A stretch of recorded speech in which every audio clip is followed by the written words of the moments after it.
राजेश खन्ना की जीवनी।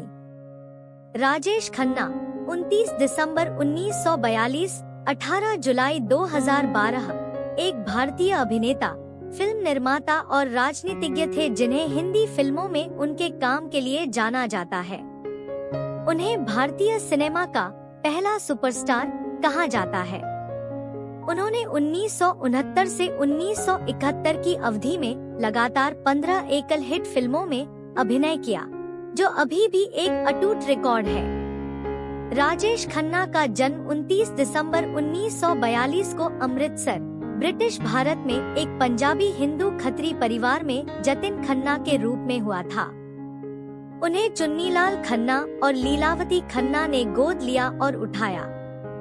उनके जैविक माता पिता लाला हीरानंद खन्ना और चंद्राणी खन्ना थे।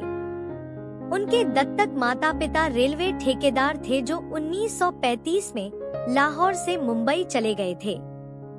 खन्ना ने अपने दोस्त रवि कपूर, बाद में जितेंद्र, के साथ मुंबई के सेंट सेबेस्टियन स्कूल में पढ़ाई की। उन्होंने स्कूल और कॉलेज के दौरान थिएटर में रुचि विकसित की, नाटकों में भाग लिया और पुरस्कार जीते। 1962 में नाटक अंधा युग में एक घायल सैनिक के रूप में उनके प्रदर्शन ने मुख्य अतिथि को प्रभावित किया, जिन्होंने उन्हें फिल्मों में शामिल होने का सुझाव दिया। हालांकि 1960 के दशक में शुरुआत में संघर्ष कर रहे थे। खन्ना के पास अपनी MG स्पोर्ट्स कार थी। खन्ना ने मुंबई के केसी कॉलेज में पढ़ाई करने से पहले पुणे के नौरोजी वाडिया कॉलेज में 2 साल BA किया। उन्होंने जितेंद्र को उनकी पहली फिल्म ऑडिशन के लिए ट्यूशन दिया। जब उन्होंने फिल्मों में प्रवेश करने का फैसला किया तो उनके चाचा के तलवार ने अपना पहला नाम राजेश में बदल दिया।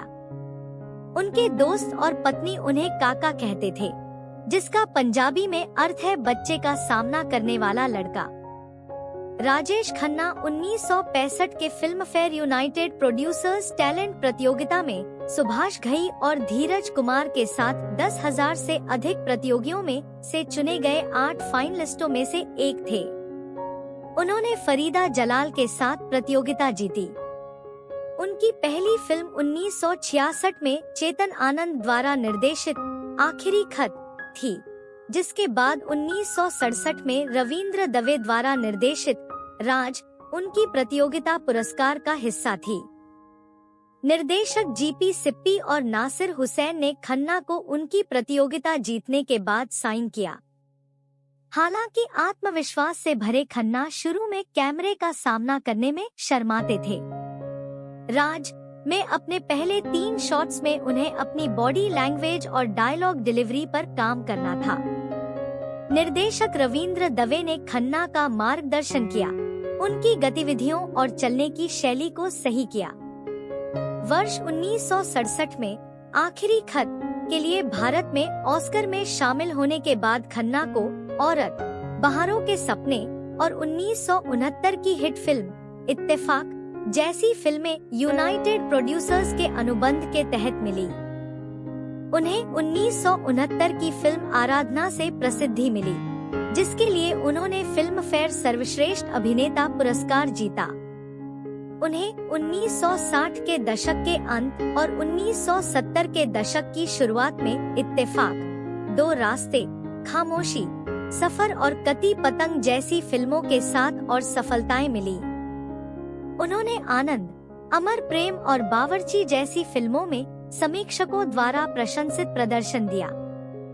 अपने करियर के दौरान वह 180 से अधिक फीचर फिल्मों और 12 लघु फिल्मों में दिखाई दिए। उन्हें 3 बार फिल्म फेयर सर्वश्रेष्ठ अभिनेता पुरस्कार और 4 बार सर्वश्रेष्ठ अभिनेता हिंदी के लिए BFJA पुरस्कार मिला। 1991 में उन्हें फिल्म फेयर स्पेशल अवार्ड से नवाजा गया और 2005 में उन्हें film fair lifetime achievement award मिला।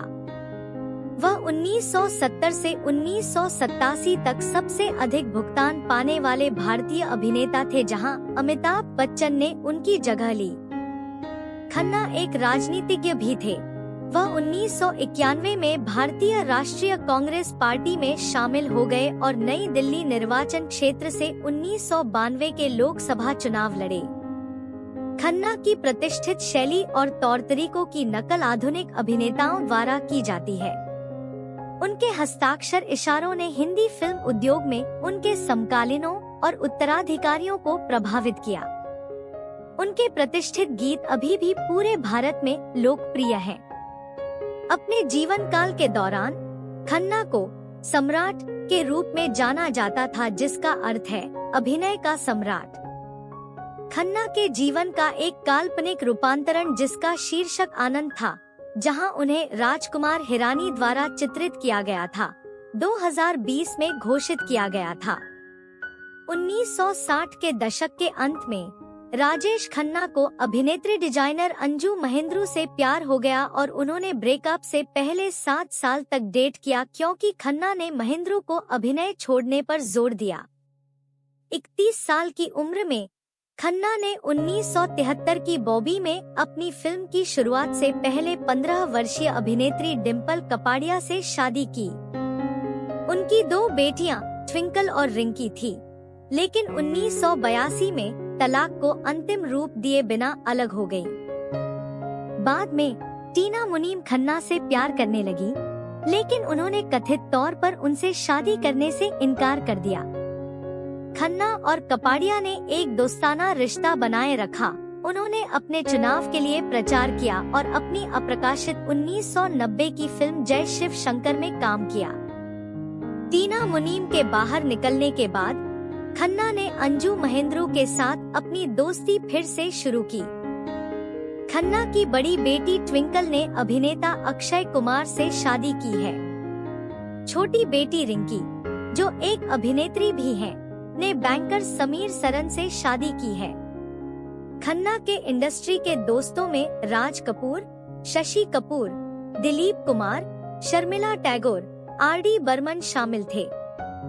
बाद के वर्षों में उन्होंने पहले प्रतिद्वंद्वी अमिताभ बच्चन के साथ सौहार्दपूर्ण संबंध विकसित किए। अप्रैल 2012 में खन्ना को मरणोपरांत भारत के तीसरे सर्वोच्च नागरिक सम्मान पद्म भूषण से सम्मानित किया गया था। 29 दिसंबर 2012 को भारतीय डाक ने राजेश खन्ना के स्मारक डाक टिकट जारी किए। उनके सम्मान में गिरगांव चौपाटी में एक सड़क का नाम बदलकर राजेश खन्ना मार्ग कर दिया गया है। 2020 में उनका एक प्रतिष्ठित संवाद पुष्पा आई हैड टीयर्स लगभग 5 दशकों के बाद उनकी याद में नेटिजन्स द्वारा बनाए गए मीम्स और रीलों के कारण सोशल मीडिया पर एक बार फिर वायरल हुआ। संवाद उनकी एक लोकप्रिय फिल्म अमर प्रेम 1972 से है।